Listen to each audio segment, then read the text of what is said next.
প্রত্যেকটা চালের দানায় দানায় নেকি পাবে।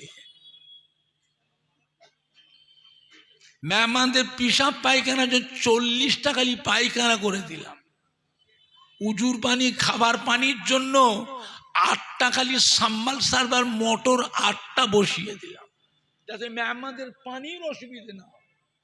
গভর্নমেন্টের পানি লিনি, গভর্নমেন্টের পানি নয়, নিজে মেশিন বসিয়েছে। দিনের দিন দাদা হুজুরের দরবারে মেহমান বাড়ছে না কমছে? এগুলো দরকার আছে না নাই? এগুলো কি ছোট হুজুর আমায় দিয়ে গেছিল বস্তা বস্তা টাকা? না 30 বিঘে 20 বিঘে করে জমি দিয়ে গেছিলেন? ছোট হুজুর দিয়েছিলেন আমাদের 1.5 বিঘে জমি। ছোট হুজুরের কিবলা সংসারটা বড় না ছোট আপনারা জানেন না? ছোট হুজুরের সংসার বড় না ছোট? ছোট হুজুরগুলো আমাকেও যেমন 1.5 বিঘে, আমার বড় ভাইকেও 1.5 বিঘে, আমার ছোট ভাইকেও 1.5 বিঘে। পুকুরের অংশে 1 পয়সা 1 পয়সা করে, পুকুরের অংশ। মাছ খাবি, বছরে 2বার 1বার মাছ ধরবে, জাল দেবে, তবে 1 পিস করে পাবি, খাবি। কোথা পাবো বাবা? যা করেছি জীবনে সব তো তোকে দিয়ে দিলাম, আমি কবরে লি যাই। যা দিয়েছি খুশি মনে লে, আমি দোয়া করব আল্লাহ পাক এতে বরকত দেবে। বরকত দেবার মালিক কে? আমার ভাইজান, ছোট হুজুর কেবলা দোয়া ছিল কবুল। থাকতেন ছদ্মবেশী, ফতুয়া গায়ে দিয়ে ফাড়া একটা লুঙ্গি পরে ঘুরতে, দোয়া ছিল কবুল। বাপের বেটা যে কোনো মুড়িদের বাড়ি, যে কোনো গ্রামে যেতেন, মুরিদ বলা ছেলেই বলে যে দোয়া পেয়েছে তার কপাল খুলে গেছে। দোয়া কিন্তু আলাদা।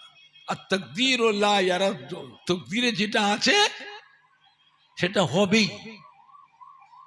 তবে অনেক সময় তকদীরটাকেও আল্লাহ পাক রদ বদল করে দেন। আল্লাহর ওলিয়ে কামেল, আল্লাহর মকবুল বান্দা, মাহবুব বান্দা, তাদের দোয়াতে আল্লাহ তকদীরটাকেও পরিবর্তন করে ওইটাই আল্লাহ তকদীর হিসাবে করে দেন। জোরে বলবেন না? অফুরন্ত দোয়া পেয়েছি বাবা, অফুরন্ত দোয়া। এবারে নিয়ে যাচ্ছে একটা মসজিদ করব, বাড়ির সামনে একটা জায়গা কিনেছি, মসজিদ করব। দোয়া করেন এইটা যেন করে যেতে পারি। জোরে বলুন আল্লাহুম্মা আমিন। জোরে বলুন না আল্লাহুম্মা, করে যেতে পারি। বুঝতে পেরেছেন আমার ভাইজানরা, বাপজানেরা? আল্লাহ পাকের নিয়ামত, মনটাকে বড় করবেন, মন ছোট করবেন না। মনের খবরটা কে জানে? মন দেখে আল্লাহ বরকত পাঠায়। বুঝেছেন? ভাতের ফ্যান খেয়েছি, ফ্যান, বুঝতে পারছেন না? এমন দিন গেছে খাবার থাকলে তো খাবে, অভাবের সময় ভাতের ফ্যান খেয়েছি, গরম ফ্যান, নুন দিয়ে খেতে খুব মজা লাগে। বাবা, আমার আব্বা দান আমাদের ঘরে পড়তে দিয়েছিলেন আপনার 24 পরগনা জেলায়, হুজুর কেবলা রেখে গেছিলেন। এই 24 পরগনা জেলায় পড়াশোনা করেছি। একটা মাদ্রাসার নাম বললেই চিনে নেবেন, ওই বারাসাত। বারাসাত টাউনটা পার করে গুমাহাবড়ার দিকে যেতে একটা বাজার পরে, দত্তপুকুর বাজার। দত্তপুকুর বাজার থেকে ভেতরে একটা মাদ্রাসাতে খড়কি মাদ্রাসা, খড়কি মাদ্রাসা। এই মাদ্রাসার উস্তাদ যতগুলি সব কটাই ছোট হুজুরের বাড়ির তালবে ইলম। আর আমার রাখতেন গাদা গাদা ছেলে, 50, 55, 60 জন করে ছেলে রাখতেন তালবে ইলম। যে আসতো তাকে রেখে যাও, রেখে যাও। বাবা, আমার ছেলে যা খাবে তোমার ছেলেও তাই খাবে, আমার ছেলে শুকিয়ে থাকলে তোমার ছেলে শুকিয়ে থাকবে। পারবে তো? পারবে তো? আমার ভাইজানরা, হুজুর কেবলা আমাদের রেখে গেলেন এই মাদ্রাসায়। বললেন, বাবা আপনারা আমার বাড়িতে খাওয়া দাওয়া করেছেন, আপনার পীর মায়েরা রান্না করে করে খাইয়েছে, আমার আব্বাজানের মাদ্রাসায় পড়াশোনা করেছেন, ফুরফুরা শরীফের টাইটেল মাদ্রাসা, ফুরফুরা শরীফ ফাতেহিয়া মাদ্রাসা, কুতুবুল ইরশাদ ফাতি আলী বাইসি রহমাতুল্লাহ আলাইহির নামে মাদ্রাসা। ফুরফুরা শরীফ মাদ্রাসাটা কার নামে? দাদা হুজুরের পীরের নামে, বুঝলে? এই মাদ্রাসায় পড়াশোনা করেছে, আমার বাড়ি খেয়েছো বাবা, তোমার পীর মায়েরা রান্না করে করে খাইয়েছে। এবার আমি আমার ছেলে আপনাদের ভাইয়েতে ঘরে আপনাদের কাছে রেখে গেলাম, আপনারা ভালো করে পড়াবেন। দুয়ানা করে পয়সা দিতে, নাস্তা খরচা দুয়ানা, তখন দুয়ানা পয়সা নাস্তা খরচা, সকালে দুয়ানা বিকেলে দুয়ানা। বুঝছেন তো আল্লাহ কোথা থেকে কোথা নিয়ে এসছে। মাদ্রাসার সামনে একটা দোকান ছিল, চায়ের দোকান। এই দোকানদারটা ছোট হুজুরে খুব মহব্বতের মানুষ, আমার আব্বার দেওয়ানা ছিল। আমরা দোকানে বসে খুব খুশি, আদর যত্ন করত। আধখানা করে পাউরুটি, একটু দুধের সর, একটু চিনি,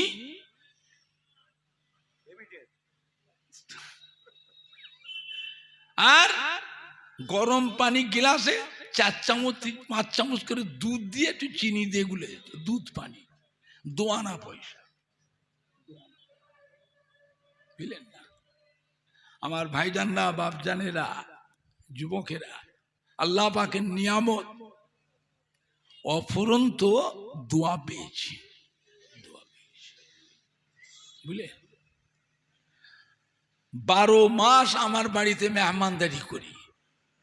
প্রত্যেকটা শুক্রবারে আমার বাড়িতে হাজার হাজার মানুষের খাবার ব্যবস্থা করি, শয়ে শয়ে নয়, হাজার হাজার। তাও কি কেউ বলতে পারবে কাউকে চেয়েছি 10 টাকা দেন বাবা, 10 টাকা দেন বাবা, 10 টাকা দেন, 20 টাকা দেন, 50 টাকা দেন বাবা? অত হালকা। আল্লাহ কোথা থেকে যে পাঠায় আমি নিজেও বুঝতে পারি না, আমি নিজেও বুঝতে পারি না টাকা কোথা থেকে আসে। ফুরফুরা শরীফের দাদা পীর ইসাল সবে অনেক ধনী ধনী মুরিদানও আছে না? নাই, কথা বলে না। ধনী ধনী মুরিদানরা আবার দেখি গোপনে গোপনে দিয়ে যায়, গোপনে গোপনে, প্রকাশ্যে নয়। মানুষ তো খুব চালাক। অন্য দলের মানুষরা করে কি জানেন, এই বড় বড় ডোনারদের খোঁজ খবর নেয়, নিয়ে ওদের কাছে গিয়ে ঝালাই করে, একেবারে হাতে ধরে। এত কাকতি মিনতি, আলেম মনে হাফেজ কারি ইমাম মুফতি মুহাদ্দিসিন সাধারণ লোকের হাত ধরছে, কাকতি মিনতি করছে, মন গলবে না? গলবে না? মোটা মোটা টাকা আমাদের ধনী ধনী মুরিদানদের ঘাইল করলো, অন্য দলের মানুষ, আমাদের নয়। কথা বুঝতে পারছেন না? পাচ্ছেন? ফুরফুরা শরীফে ধনী ধনী মুরিদানরা গোপনে গোপনে দেয়, গোপনে দেয়, অসুবিধা হয় না, অসুবিধা হয় না। এই আগামী পরশুদিন এই মঙ্গলবারে কলকাতায় যাবে বড় বাজারে মাল কিনতে, ইসাল সবের মশলা, তেল মশলা কিনতে পাঠাবো, তেল মশলা। আমার বাড়িতে বেশি কিছু খাওয়ায় না, সাদা ভাত খাওয়ায়, সবজি খাওয়ায়, আর আলু গোশ খাওয়ায়। তাতে মানুষ খেয়ে খুশি না বেজার? আল্লাহ পাকের নিয়ামত, অসুবিধা হয় না, হয় না, অসুবিধা হয় না, বুঝলেন না? আমি আমার আব্বাজানের সেই উপদেশটা, সেই নসিহতটা এখনো পাব। খালি বলেছেন, বাবা করবি, আমি তোর জন্য কবর থেকেও দোয়া করব। দাদা পীরও বলে গেছে, আমার মেহমানদের যারা খাওয়াবে, আমার মুরিদদের ছেলেদের যারা মেহমানদারি করবে, আমার মাদ্রাসার এতিম ছেলেদের যারা খাওয়াবে, আমি আবু বকর তাদের জন্য কবর থেকেও দোয়া করব। বাবা খালি টাকা হলে হয় না, ধনী হলে হয় না, ধন সম্পদটাকে ধরে রাখতে হয়, ধরে রাখতে গেলে এইসব গুলো করতে হয়। কি করবে? খাবেন তো 100 গ্রাম, যত আইটেমই করেন খাবো কত? আল্লাহ পাক মেপে দিয়েছে, বরাদ্দ করে দিয়ে ওর বেশি কি করবেন? সময় যখন আসবে শুধু একটা কাফন নিয়ে সব পড়ে থাকবে। যতদিন বেঁচে আছে ছেলে মেয়েদের হক আছে, বিবির হক আছে, তাই বলি কি সব নিজের আখেরাত আছে না নাই? নিজের আখেরাত আছে না নাই? নিজেকে পার হতে হবে না হবে না? জীবন একটা কিছু ভালো কাজ করে যায়, একটা মাদ্রাসা, মসজিদ, মক্তব, ঈদগাহ, গোরস্থান, সেবামূলক কাজ, একটা খানকা শরীফ, একটা ইসালের স্বভাব। জীবনে একবার মক্কা মদিনা শরীফে যান, একটা কিছু করেন, জানবেন ওইটার উপর আপনার আশা থাকবে আখেরাত। ওইটাকেই আল্লাহ কিয়ামতের দিনে আপনার আমার জন্য, আব্বা দাদু নানা আম্মা যান, দাদি যান, নানি যান, শ্বশুর শাশুড়ি, আল আউলাদ, বিবির জন্য আল্লাহ পাক কিয়ামতের দিন আল্লাহ পাক নাজাতের ওসিলা করে দেবে। আমাদের নাজাতের ব্যাপার আছে না না? বুঝলেন আমার ভাইজানরা, বাপজানেরা, দাদা পীর কিবলার একটা গোলাপ ফুল গাছে আল্লাহ 5টা ফুল দিয়েছিলেন। কটা ফুল? এক একটা ফুলে আল্লাহ পাক এক এক রকম খুশবু দিয়েছিলেন। খুশবু আল্লাহ পাকের নিয়ামত। আমার ভাইজানরা, বাপজানেরা, যুবকেরা, ওয়াজ শুনবার অভাব নেই। কত শুনবেন? শোনা কম হয়নি। আল্লাহ নেবার মাঝে যে ব্যক্তি আমার ওফাতের পর আমার মাজারের কাছে আসলো, আমার মাজারে এসে সালাম দিয়ে গেল, আমার মাজারটা জিয়ারত করলো, কি বেটা ছেলে কি মেয়ে ছেলে, সে জানো আমি রাসূলুল্লাহ সাল্লাল্লাহু আলাইহি ওয়াসাল্লাম আমার সাথে জীবিত জিন্দা মুলাকাত করে গেল। জোরে বলো, জোরে বলবেন না? নারে দেখবে মনজারানি বাদা মামাতি ফাকান্নামা জারানি ফি হায়াতি আও কামা ক্বালা নবী সাল্লাল্লাহু আলাইহি ওয়াসাল্লাম। আল্লাহ নবী ফরমাতে যে ব্যক্তি আমার ওফাতের পরে আমার মাজারের কাছে এসে দাঁড়িয়ে থাকলো, কি বেটা ছেলে কি মেয়ে ছেলে, আমার মাজারের কাছে এসে দাঁড়িয়ে থাকলো, তার জন্য আমি রাসূলুল্লাহ সাল্লাল্লাহু আলাইহি ওয়াসাল্লাম আমার উপরে ওয়াজিব হয়ে যায় কাল কিয়ামতের ময়দানে আল্লাহ পাকের দরবারে সুপারিশ শাফাওয়াতি করে তাকে সাথে করে আল্লাহর বেহেশতে নিয়ে যাওয়া, এটা আমি নবী আমার উপরে ওয়াজিব হয়ে যায়। মঞ্জা কবরি ওয়াজাবাত লাহু শাফাতি আও কামা ক্বালা নবী সাল্লাল্লাহু আলাইহি ওয়াসাল্লাম। আল্লাহ নবী ফরমাতে যে ব্যক্তি মদিনার মসজিদে নববী শরীফে 40 ওয়াক্ত নামাজ বা জামাতের সাথে আদায় করলেন, কিয়ামতের কঠিন হাসরের দিনে আমি রাসূলুল্লাহ সাল্লাল্লাহু আলাইহি ওয়াসাল্লাম তাকে সাথে করে নিয়ে আল্লাহর বেহেশতে নিয়ে যাব। জোরে বলেন না, জোরে বলেন না। না নেই দেখবে, না নেই দেখবে বাবা, একেবারে বেহেশতের গ্যারান্টি দিয়ে দিয়েছেন। এই বেহেশতের গ্যারান্টিটা দিবার অধিকার আল্লাহ পাক একমাত্র আমাদের নবীকে দিয়েছে। অন্য কোন নবী আলাইহিস সালামকে আল্লাহ দেননি। এমনি সারা বিশ্বের মুসলমান দুনিয়ার এক প্রান্ত থেকে আর এক প্রান্তের মুসলমান, কি বাচ্চা, কি জওয়ান, কি আধ বয়সী, কি মুরব্বী, কি মেয়ে ছেলে, কি বেটা ছেলে, যিনি যে দেশেই আছেন সেখান থেকে আমার রসুল পাক সাল্লাল্লাহু আলাইহি সাল্লামকে জান প্রাণ দিয়ে ভালোবেসে মোহাব্বত করে হৃদয়ে হৃদয়ে কলবে কলবে আমার নবী পাকের চাঁদ মুখের পানে সবাই আশা করে চেয়ে আছে না নাই? এটা যে আল্লাহ পাকের নিয়ামত। জোরে বলুন না আলহামদুলিল্লাহ, জোরে বলেন না আলহামদুলিল্লাহ।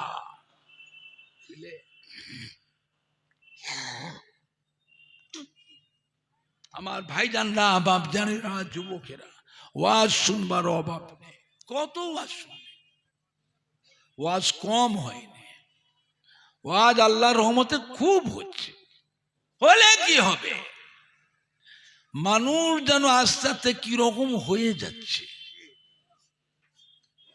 একটা দিন ছিল এইসব এলাকায় মসজিদগুলো ছিল সব কাঁচা,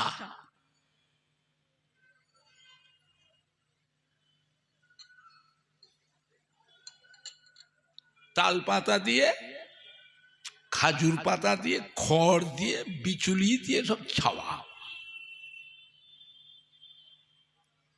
আর কলা গাছের শুকনো পাতা দিয়ে মসজিদগুলো ছিল ঘেরা। এখন মসজিদগুলো হয়ে গেছে সব পাকা, মোজাইক করা, দামি দামি পাথর দিয়ে দামি দামি টাইলস লাগাচ্ছে, দামি দামি রং দিয়ে পেন্টিং করছে। একবার রং করলে 10 বছর 15 বছর আর রং করতে হবে না। মসজিদগুলো সুন্দর সুন্দর হয়েছে মাশাআল্লাহ। মসজিদে ঢুকলেই জান ঠান্ডা হয়ে যায়। আরো বেশি হয় এই রোজার মাসে। রোজা আসছে না, রোজার মাসে ঢুকলেই জান ঠান্ডা হয়। কিন্তু আগের যুগের মসজিদগুলো ছিল কাঁচা, তাল পাতা দিয়ে, খাজুর পাতা দিয়ে, কলা গাছের শুকনো পাতা দিয়ে ঘেরা। বলেন তো আগের যুগের মসজিদের মুসল্লিগুলো পাকা ছিল না কাঁচা ছিল? কাঁচা। এখন মসজিদ তো পাকা, মুসল্লিগুলো পাকা না কাঁচা? কাঁচা কেন হলো? অভাব তো নেই, অভাব নেই, কাঁচা হলো কেন? তার মানে আমরা হয়ে গেছি পাক্কা দুনিয়াদার। আরো চাই, আরো চাই, আরো চাই। বুঝলে আমার ভাইজানরা, বাপজানেরা, যুবকেরা, ভালো হন, সংশোধন হন, নিজেকে নিজে ভালো হবার চেষ্টা করেন, মনে মনে প্রতিজ্ঞা করুন কবে ভালো হবেন।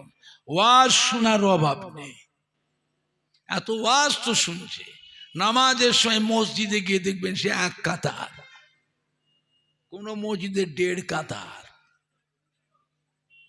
গ্রামে যাবে, বড় গ্রাম আছে, ছোট গ্রাম আছে, মাঝারি গ্রাম আছে। কোন গ্রামের মসজিদে 1.25 কাতার, কোন মসজিদে আবার 1/2 কাতার। আর ফজরের নামাজে কজন? মিথ্যে বলছি? আর জুমার নামাজে ওরে বাপ রে বাপ, মসজিদে জায়গা ধরে না। আমি শহরে টাউনে দেখেছি বড় বড় মসজিদ, 2 তলা 3 তলা মসজিদ, তাও দেখেছি নিচের থেকে ওপর পর্যন্ত ফুল প্যাকড আপ, একটা মুসল্লি জায়গাও ফাঁকা পড়ে নেই। তারপরেও বহু মুসল্লি মসজিদের বাইরে রাস্তায় ধুলোতে দাঁড়িয়ে আছে। শহরে টাউনে বাস রুট বন্ধ করো, মসজিদে জামাত হয় না হয়নি। মসজিদের বাইরে যারা ধুলোয় দাঁড়িয়ে থাকে এরা কিন্তু লক্ষ্য রাখে ইমামকে। ইমাম যখন ইমামতির প্রস্তুতি নেয়, এই বাইরে দাঁড়ানো ধুলোয় দাঁড়ানো মুসল্লিগুলো তখন ফাপড়ে পড়ে যায়। এই কোথা নামাজ পড়বি? কেন? মসজিদে তো জায়গা নেই। জুমার নামাজ ধুলোয় পড়বি, এই ঘাসে পড়বি, রাস্তায় পড়বি? তাড়াতাড়ি ছোট, জামাত শুরু হয়ে গেছে রে। বাড়ি থেকে জায়নামাজ নিয়ে আয়। ছুটে ছুটে গিয়ে বাড়ি থেকে মুসাল্লা নিয়ে এসে মানুষ ধুলোর ওপরও মুসাল্লা বিছিয়ে মানুষ জুমার নামাজটা আদায় করে না করে না। এইবারে লক্ষ্য করুন ইমামকে। ইমাম যখন সালাম পেরে মসজিদে জুমার নামাজে যে মুসল্লির ভিড়টা ছিল সেই ভিড়টা থাকে না আস্তে আস্তে ফাঁকা হয়ে যায়, হুড় হুড় করে পালায় রে বাবু। যারা বাকি নামাজগুলো পড়েন তারা একটু পেছন দিকে ফিরে দেখে নেবেন, এমন ভাবে পালাচ্ছে নামছে হুড়োহুড়ি করে, দেখে মনে হবে যে এরা এতক্ষণ মসজিদে কিনা বিপদে ছিল। এমন ভাবে নামছে, কাজ জুতো যে কে যে পায়ে গলায়, কত মুসল্লির জুতোও বদল হয়ে যায়। হ্যাঁ বাবা চলে যাচ্ছে, নামাজ হয়ে গেল, করাকাত পড়লেন, করাকাত। হ্যাঁ বাবা জুমার দিনের নামাজ কত রাকাত পড়লেন, করাকাত, আর বাদ দিলেন কত রাকাত? 20 রাকাত। এই 20 রাকাত নামাজটা কখন আদায় করবেন? না হয়ে গেল, হয়ে গেল। যতগুলি মানুষ জুমার নামাজ পড়তে এসেছেন একবার আল্লাহ দিয়েছে বলুন, এই সব কটা মানুষ কি ফজরের নামাজ কি পড়েছিলেন? ফজরের নামাজ কাজা করে জুম্মা পড়তে এসেছেন, বলুন তো দেখি আপনার জুমার নামাজটা কি হবে?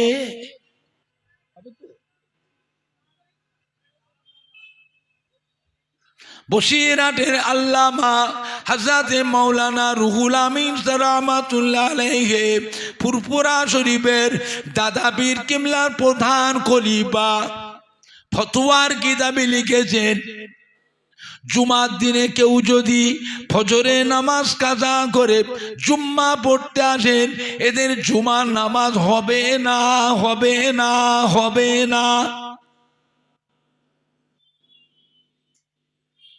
হবে না তো কি বুঝলেন? নামাজ তো পড়ি না,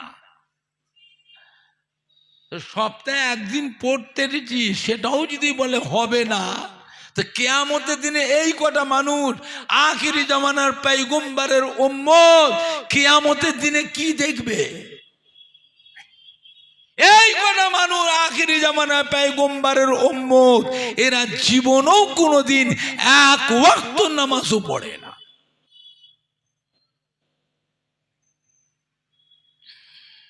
জুম্মা নামাজটা হলো সমস্ত নবীদের নামাজ, জুমা নামাজটা হলো সমস্ত নবীদের নামাজ, আর ফজরের নামাজটা হলো আমাদের নবী, নূর নবী, দয়ার নবী, রহমতের নবী, আখিরি জামানার নবীর নামাজ। সুবহানাল্লাহ জোরে হবে না? সুবহানাল্লাহ জোরে হবে না? নারে তাকবীর। আল্লাহ পাকের দরবারে সমস্ত নবীদের ভিতরে আমাদের নবীর মর্যাদাকে আল্লাহ বড় করেছে, জোরে বলুন। জুমা পড়বে? হবে না তো, হবে না। জুমা পড়বে? হুজুর জুমার নামাজটা তো পড়বো। জুমার নামাজ যদি পড়তে চান তো জুম্মার নামাজের আগে আপনাকে আজকে যে ফজরের নামাজটা কাজা করেছি, ওই ফজরের কাজা নামাজটাকে জুমার আগে আদায় করতে হবে, নিয়ম পাল্টাতে হবে, মনে থাকবে? তারপরে জুমা পড়েন, জুমা হবে। আল্লাহ পাকের দরবারে সমস্ত নবীদের ভিতরে আমাদের নবীর মর্যাদাটাকে আল্লাহ পাক বড় করেছেন, জোরে বলবেন না? আর একটু জোরে বলা যাবে না?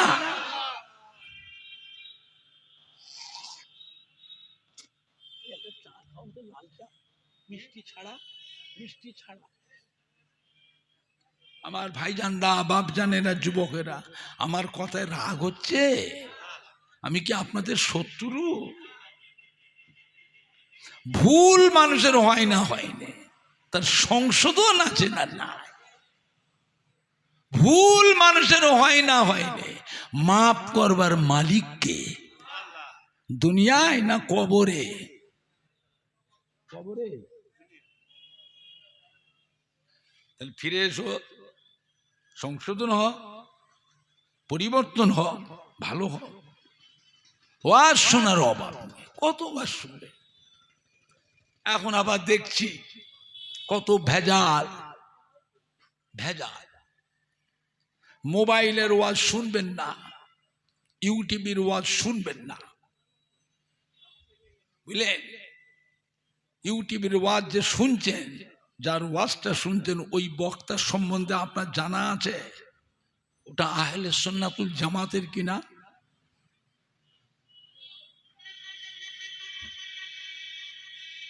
ইউটিউবের ওয়াজ শুনবেন না, আগে চিন্তা করে যার ওয়াজ শুনছেন ও আহলে সুন্নাতুল জামাতের কিনা। কেন? এই ইউটিউবের ওয়াজ শুনে শুনে আমাদের ছেলেদের মধ্যে আবার দেখছি কিছু কিছু নামাজ পড়ে এইরকম করে।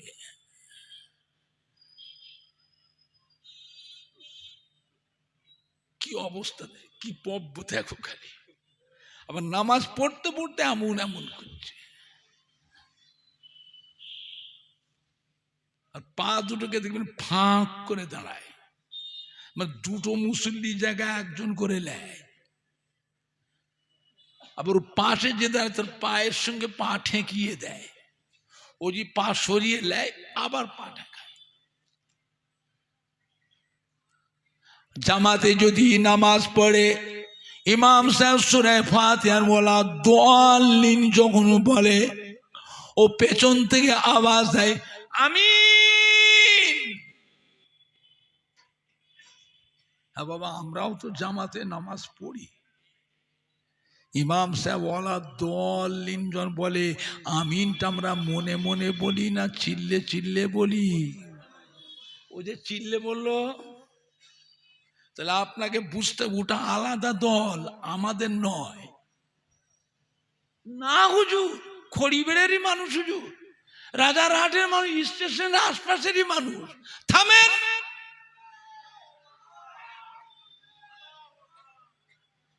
বুঝলেন?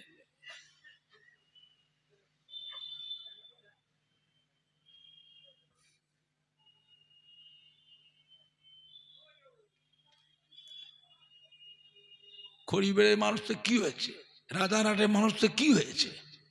ওদের আব্বা দাদু মা দাদিরা ছিল আমাদের। এই ছেলেদের মধ্যে কিছু কিছু, সব নয়, কিছু কিছু ওই বিদেশি বক্তাদের ওয়াজ শুনে আমাদের দল থেকে বেরিয়ে গেছে, ওরা আমাদের নাই। এদের সাথে কোনো সম্পর্ক রাখবেন না, সালাম কালাম করবেন না, বিয়েতে শাদিতে খুশিতে গামিতে পরবে পার্বণে কোনো সম্পর্ক রাখবেন না। যদি রাখেন, একদিন জানবেন আপনার বাড়ির গোটা পরিবারটাকে সব খারাপ করে ফেলবে। সেদিন আপনি একা পড়ে যাবেন, আর ভালো করতে পারবেন না। আবার দেখবেন আত্তাহিয়াত যখন পড়ে, শাহাদাত আঙুলটা দেখবেন খালি এরকম করে।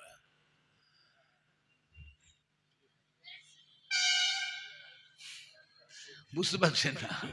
ওই বড়শিতে কেঁচো লাগিয়ে দিয়ে ওই পুকুর ধারে নদীর গাবায় লড়কায় না, না থোবায়, না কি বলে, লড়কায় না থোবা, কি বলে আপনার দেশে? সব সময় দেখ শাহাদাত আঙুলটা এরকম করে। আবার সালাম ফিরবার পর উঠে পালায়, মোনাজাত করে না, মোনাজাত। এরা নবীর সুন্নত নামাজটাও পড়ে না, এরা নফল নামাজও পড়ে না। কথা বুঝতে পারছেন না পারছেন না? কি অবস্থা দেখেন। আবার বলি ইয়া নবী সালাম আলাইকা পড়াটা হলো শিরক।